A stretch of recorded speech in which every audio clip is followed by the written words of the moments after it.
selamat kembali di Era Entertainment, selamat kembali di Coran Face Playlist. Seperti biasa hari ini kita akan melanjutkan review saham part yang ke-571. Namun sebelumnya bagi teman-teman yang mungkin belum subscribe channel YouTube ini, sekali lagi jangan lupa tekan tombol subscribe, nyalakan lonceng notifikasinya agar teman-teman tidak pernah ketinggalan informasi-informasi terbaru dari channel ini. Di part yang ke-571 kita akan kembali mereview 6 saham, di mana saham WOMP, Power, Excel, BMTR, Toba, dan saham APLN. Saham WOMP ini di request dan 5 saham lainnya itu saya pilih. Kemudian kita sebelum melanjutkan untuk mereview saham tersebut, seperti biasa kita akan meng-highlight dulu pergerakan indeks terakhir di hari Jumat kemarin. Indeks ditutup melemah 0,017% di level 7019.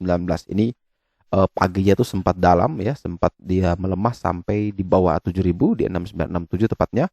Dan menjelang closing dia sempat berjuang untuk bisa hijau, namun sayang sekali tipis dia masih berada di zona merahnya. Transaksi hari Jumat kemarin 16,1 triliun dengan 213 saham naik, 330 saham turun, ada 169 saham yang bergerak stagnan. Kalau kita perhatikan yang menjadi poin pentingnya di hari Jumat kemarin, asing net sell di seluruh market 1,63 triliun atau di regular market 1,28 triliun. Ini besar sekali ya. Jadi kalau kita perhatikan dalam satu minggu terakhir asing masih mencatatkan net buy kurang lebih 800 miliaran di seluruh market. Tapi kalau satu bulanan itu dia di regular market itu 2,1 triliun, besar sekali. Tapi kalau di seluruh market itu hanya 109 miliar. Jadi hati-hati, ini sudah masuk ke dalam momen-momen window dressing ya. Bulan dimana dari 10 tahun belakangan, mungkin 20 tahun belakangan itu banyak sekali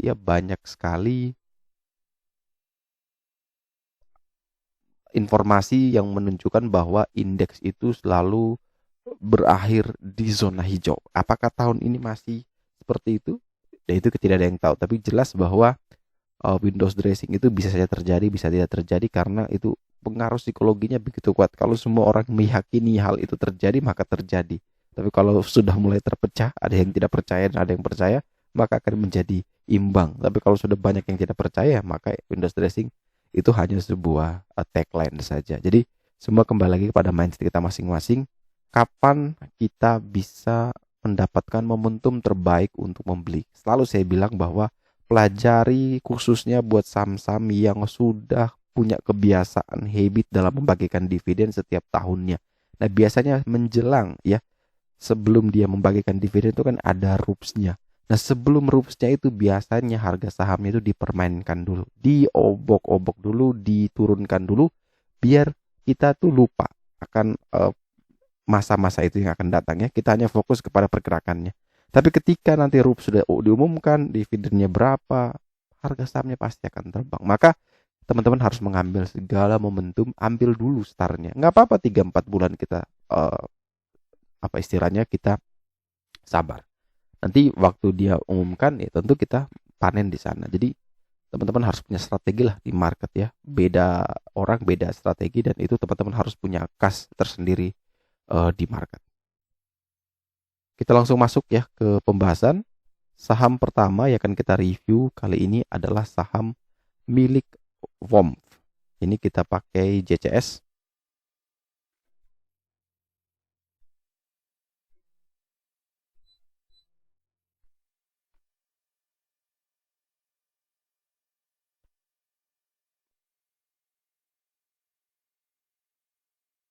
Nah, saham Wahana Auto Mitra Multi Arta Tbk ini ditutup menguat 2,27% setelah beberapa hari dia sideways tiba-tiba mulai lompat, dan ini masih memungkinkan sekali dia untuk bergerak terus melanjutkan penguatan ke level resisten paling kuatnya di 290.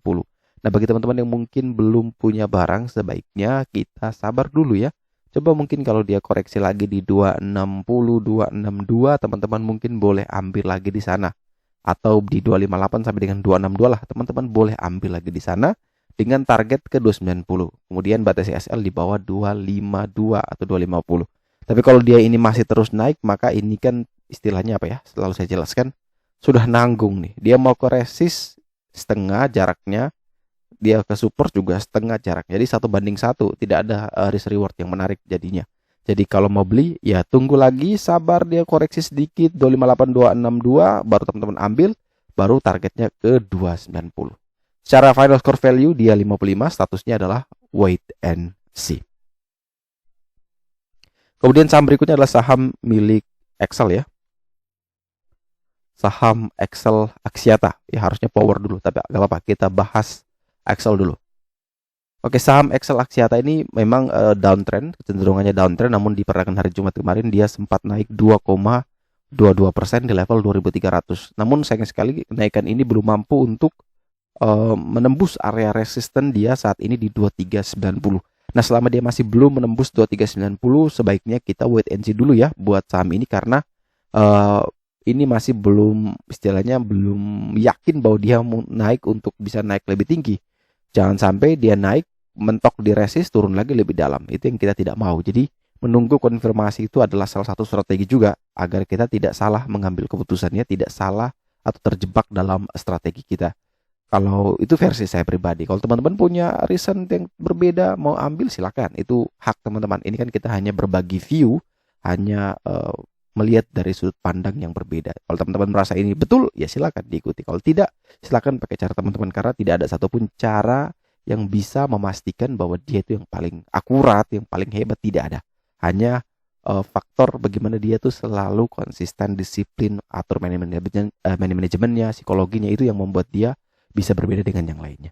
Jadi kalau untuk Excel memang untuk saya pribadi menunggu breakout 2390. Selama belum breakout maka lebih bagus wait and see dulu di saham ini. Berikutnya adalah saham milik Power ya, Cikarang Listrindo kalau tidak salah ini. Ini salah satu saham yang memang pergerakannya membosankan ya kalau teman-teman ikuti. Namun beberapa hari terakhir ini sudah mulai bergerak naik. Kalau teman-teman tahu, saham Power ini adalah salah satu saham yang cukup rutin membagikan dividen dan 1 tahun bisa 2 kali. Biasanya di bulan 6 atau 7 dan bulan 11 atau 12. Nah, bulan 11 dia belum bagi, maka ada indikasi kenaikan ini dia akan bagi di bulan 12. Dan biasanya seperti itu. Ketika dia sudah mulai bergerak tinggi dan dia akan umumkan besaran dividen, maka jawabannya kita sudah telat. Tapi kalau kita tahu dia punya historical bagi dividennya, maka mungkin kita bisa ambil di 670 misalnya, 670. Di harga saat ini, oh mungkin kita sudah cuan. Nah, contohnya seperti itu. Jadi banyak sekali peluang-peluang yang bisa kita dapatkan dengan saham-saham yang punya historical dividen. Jadi kita start duluan, curi start, nanti ketika dia umumkan dividen, maka kita bisa ambil posisi di sana. Ya, kita bisa taking profit di sana. Orang lain baru rebutan, kita sudah panen. Ya, itulah mengapa kita bersabar lebih dulu untuk menunggu, tapi pada akhirnya justru kita yang menang. Karena mereka yang lain baru akan bergerak ketika informasi semua sudah didapat. Itu kan informasi yang sudah membuat harganya bergerak. Sedangkan kita membeli sebelum harga itu bergerak. Karena kita sudah punya database yang kuat bahwa oh perusahaan ini selalu rutin bagikan dividen, minimal 5 tahun sekali dia sudah rutin, maka kita bisa mengukur, oh kalau misalkan rutin bagikan dividen, kenaikannya itu konstan atau linear, itu kita bisa mengukur berapa besaran yield di harga saat itu. Kalau kita rasa yieldnya besar, ya maka kita silakan hajar aja, tidak perlu takut, tidak perlu pusingkan dengan teknikal lagi. Tapi kalau kita masih campur adukan, maka pasti ada hal yang bisa kita bilang, oh ini tidak menarik, ini tidak bagus. Ya memang karena banyak hal kita masukin di situ, akhirnya setiap analisis itu kan punya pro dan cons-nya masing-masing. Jadi kalau kita campurkan semua, maka kita bingung mau ambil dari sudut pandang mana. Nah, kalau teman-teman mau pakai cara seperti itu, ya memang hanya mau lihat dari dividen. Teknikalnya sudah tidak peduli. Semakin dia turun lebih dalam, maka semakin besar itu peluangnya. Tergantung nanti teman-teman bandingkan dengan kinerja. Selama EPS-nya meningkat, maka ada indikasi dividennya juga meningkat. Itu poin penting dari analisis kalau dividen hunter seperti ini. Jadi kalau Power dia sudah breakout 690, maka 690 tadinya resist jadi support. Dan sedangkan harga sekarang 700. Nah, kalau teman-teman mau beli ya 690 sampai dengan 700 itu masih bisa menjadi area beli. Yang penting jangan turun lagi di bawah 690 karena ada peluang kembali lagi ke 670. Dan tentu sekali lagi Power itu adalah saham yang secara teknikal itu membosankan sekali. Kalau teman-teman lihat ini cuman begitu-begitu saja ya, tiba-tiba naik turun lagi di harga itu, begitu naik turun lagi ya, begitu sajalah dia punya proses. Nah, apakah teman-teman mau ambil atau tidak terserah, yang penting di sini supportnya adalah di 690. Untuk target bisa ke 730 sampai ke 750. Secara final score value juga bagus ya, sudah 80. Teman-teman tinggal menyesuaikan. Kemudian kita bergeser ke saham BMTR ya, punyanya MNC Group ini, Global Mediacom. BMTR sendiri perlahan mulai naik pelan-pelan ya. Kalau kita perhatikan BMTR sebelumnya ini rally-nya luar biasa, dari bawah dari 200-an tiba-tiba jadi 400-an, sudah naik bagger ya 100%. Dan sekarang dia mencoba naik perlahan-perlahan dan berhasil juga mempertahankan atau berada di atas level support paling kuatnya di 294 dan closing di 300. Secara final score value dia 75, sudah statusnya good. Sekarang tinggal di mana sih level entry-nya? Karena supportnya di 294, closing 300, maka teman-teman boleh ambil di range buy 294 sampai dengan 298 ya.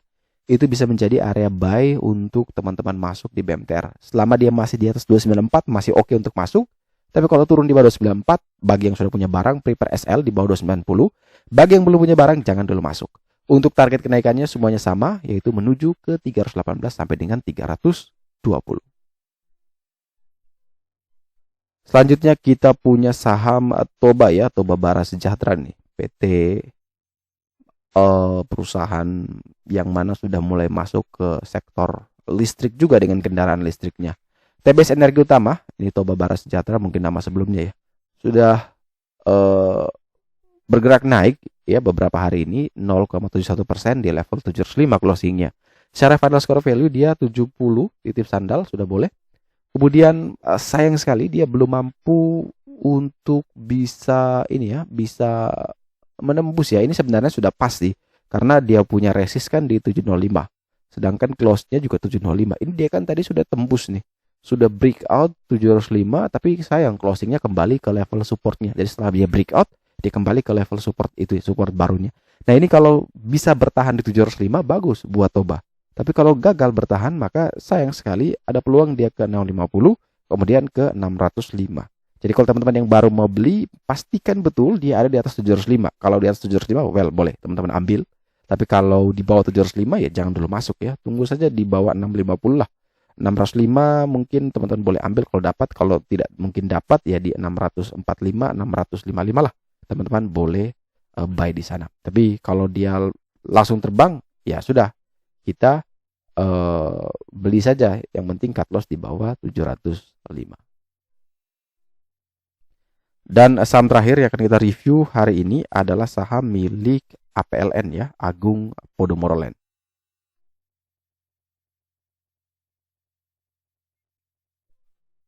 Nah, saham milik APLN ini benar-benar sudah berada di level-level puncaknya dalam mungkin rentang 3 bulan terakhir ini, 4 bulan terakhir ini. Kalau kita perhatikan APLN dari ya 100 mungkin kemudian sekarang sudah 170, mungkin sudah naik 70% lebih. Kalau misalkan dia di 100 beberapa bulan lalu. Nah, sekarang mereka selalu berusaha untuk menembus area yang selalu menjadi area yang menakutkan, yaitu di resisten 170.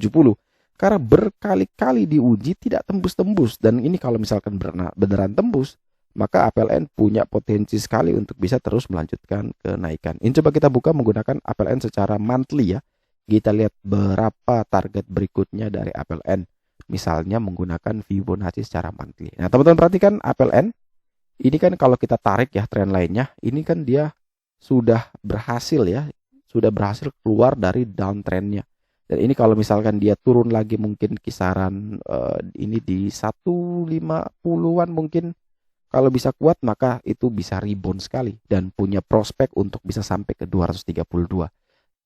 Asalkan balik tadi ke chart yang ini bahwa dia mampu tembus 170, benar-benar bisa kuat bertahan 170 dan terus itu 232 itu pasti akan bisa terlewati atau tercapai.